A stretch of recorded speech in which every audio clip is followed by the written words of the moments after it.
Did you see this lovely nativity set? Did you get a chance to look at it? Oh, it's beautiful, isn't it? It comes from a certain kind of style. And it has the usual suspects, doesn't it? Oh, there's some shepherds in there, and there's some sheep, and even a cow gets in there. Oh, Mary and Joseph, of course, some shepherds. Even the wise guys made it already. You're supposed to laugh at that. That's supposed to be funny. Even the wise guys made it. Now, and there's a donkey in the back. Wonderful. You know, over the years, these last maybe 10 or 12 years, I've been noticing something about nativity sets. I've been noticing that there's no midwife in there. I mean, Lord, even the donkey gets to have a place in the nativity set, but not the midwife or the other women who would have gathered around Mary. I'm going to stand up here so everybody in the back can see. Our scene, of course, a little bit of history here. Don't go away. It's short. Our scene comes through Europe. And St. Francis in Italy set up a cave and a manger and ox and hay and a donkey. And that's how we get our nativity set here in America. But as we've gained some insight of history and scholarship, and particularly the culture 2,000 years ago when Jesus was born, we've learned much. We can see that the nativity actually happens not in Italy or in Germany, with the barn out back and the cows back there and a manger. It happens in a neighborhood, in Bethlehem, in modern Palestine, actually, in Judea. Judean Bethlehem is where it happens, in a neighborhood. And the whole clan arrived. Did you hear me say? And all went to be enrolled, each to their own town. It wasn't just Mary and Joseph traveling from up north by themselves. There were many caravans, people gathering to their hometowns. Why? For the census, to be counted for the taxation. So there are ancestors there. There's all extended family. There's cousins and Joseph's brothers and sisters maybe, and aunties and uncles and grandmas and grandpas, not to mention all the family friends from the neighborhood. No.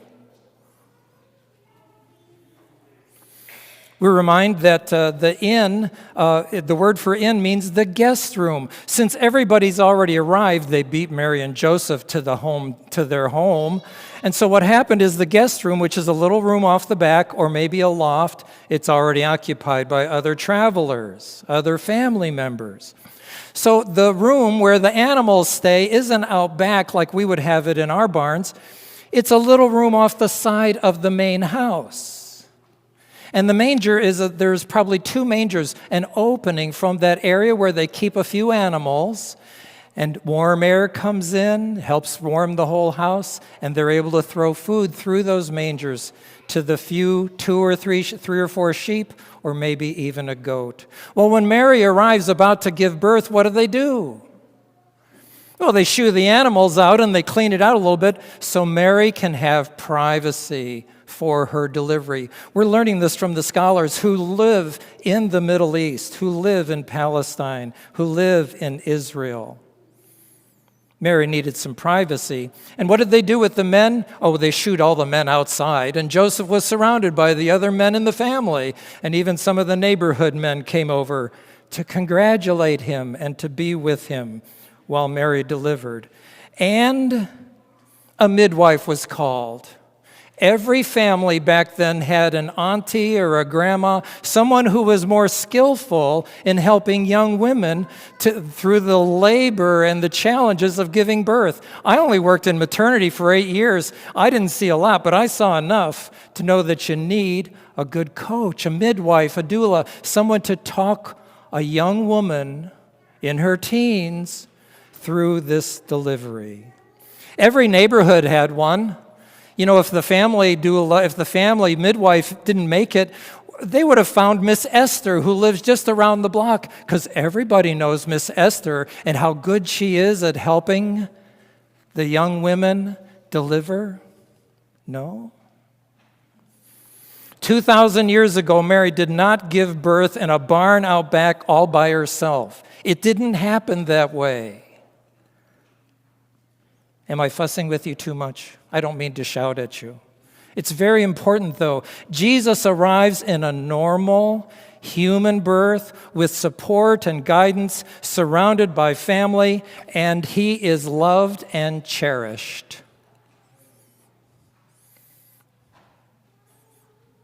Were any of you delivered that way?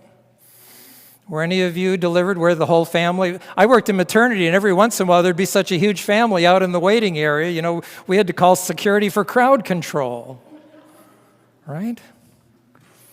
It still happens that way. And there are the midwives. Women, I have 3 friends who are midwives, professional who practice midwifery, and they were telling me about, what do you do as a midwife? Well, it's mostly accompanying. Walking alongside of. There's lots of touching and holding and listening to mom, listening to the breathing, helping the mom to listen to her own body. Position, movement, heartbeat, contractions, the labor of it all. There were elder women there helping Mary give birth to her firstborn son. I was talking to my wife about this. Now, she's a lot smarter than I am. You need to know that. Some of you know that already. She said, well, Jim, of course all the women were there. She said, the whole community of women would be together for support and encouragement and learning and guiding. The younger women would have been watching and listening from the older ladies and watching Mary go through it. The middle-aged women would have been, getting water or towels or blankets, whatever middle-aged women do. And one of the more experienced elder women would have been very close to Mary, talking to her, touching her, coaching her through, what do we call it? The labor.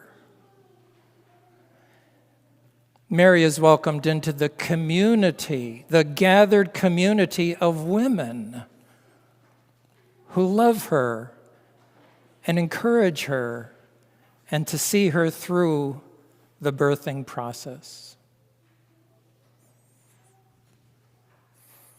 Y'all are looking awfully sober right now. Maybe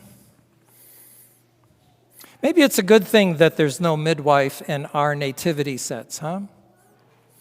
Maybe it's a good thing, because it reminds folks like you and me that you are the midwives of Jesus' love into our world. We all are partners with God in the labor of birthing God's love and God's grace.